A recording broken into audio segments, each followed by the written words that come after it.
take this paper and then just fold it into a booklet so it looks like this, where it says Solving Systems Eliminations and Level 1 Examples.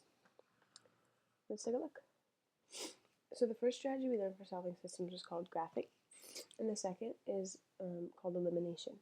And elimination means, so when you eliminate something, that means you get rid of it.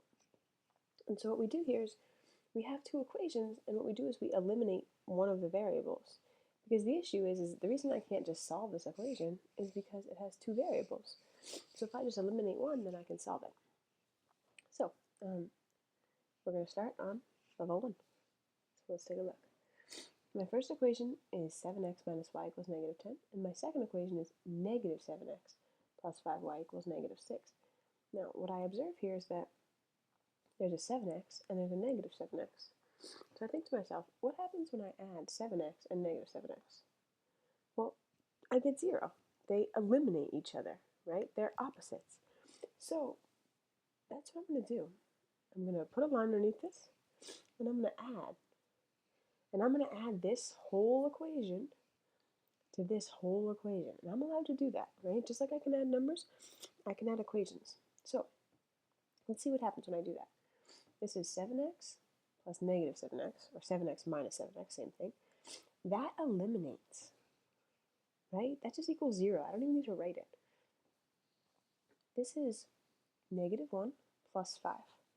So that's right, and I can do this if I need to. Negative 1 plus 5 ends up with positive 4.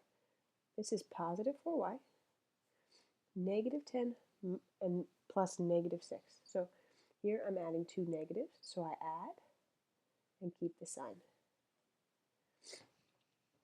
So notice what I ended up with. This is an equation with one variable, and in fact it's only a one-step equation, and I can solve.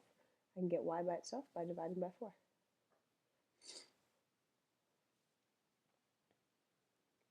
Negative 16 divided by 4 is negative 4. So I'm almost done, because remember, when I have a solution to a system, it looks like this. It's a point, and there's an x value and a y value. So far I only have a y value, so I'm going to put that here. Now I still need the x value. So what I'm going to do is I'm going to choose an equation, and it doesn't matter which one. I could choose either. And I'm going to plug in what I got for y and just figure out what x is, solve for x. So I'm just going to use this first one.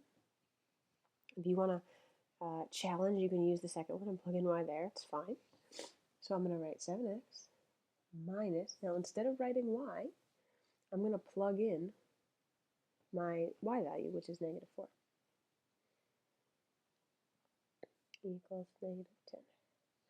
Okay, so first I know that when I have minus a negative like this, it becomes plus.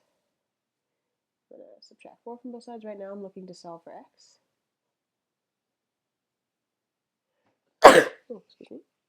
Negative plus a negative is negative. I add and keep the sign. And when I divide by 7, I get x equals negative 2. And that's my answer. Next system. In this system, I notice it says x minus y equals 4 and x plus y equals 2. So here I notice this time, while here the x's had opposite coefficients, right? 7 and negative 7 are opposites. One's positive, one's negative. Here the y's have opposite coefficients. This is a negative one and a positive one. So this time, when I add the equations, it's the y that's going to eliminate, right? Because we're always looking to eliminate one variable. So, right, this is a negative one and a positive one. This is a positive one and a positive one. So I'm going to add. 1 plus 1 is 2. Negative 1 plus 1 is 0. And 4 plus 2 is 6. Okay, so then I just need the value of x. I'm going to divide by 2. And I get x equals 6 divided by 2 is 3. And I still just need the y value. So I'm going to go ahead and plug back in. And again, it doesn't matter which one I plug into. I can plug into the first or the second. I'll plug into the second this time. So I get 3 plus y equals 2. I need y by itself. So I'm going to subtract 3, right, so that y is by itself. So now I have y, right, it's positive y, equal 2 minus 3 is -1. And there's my answer, 3, -1. Now it's your turn. You try this, and then you can check it.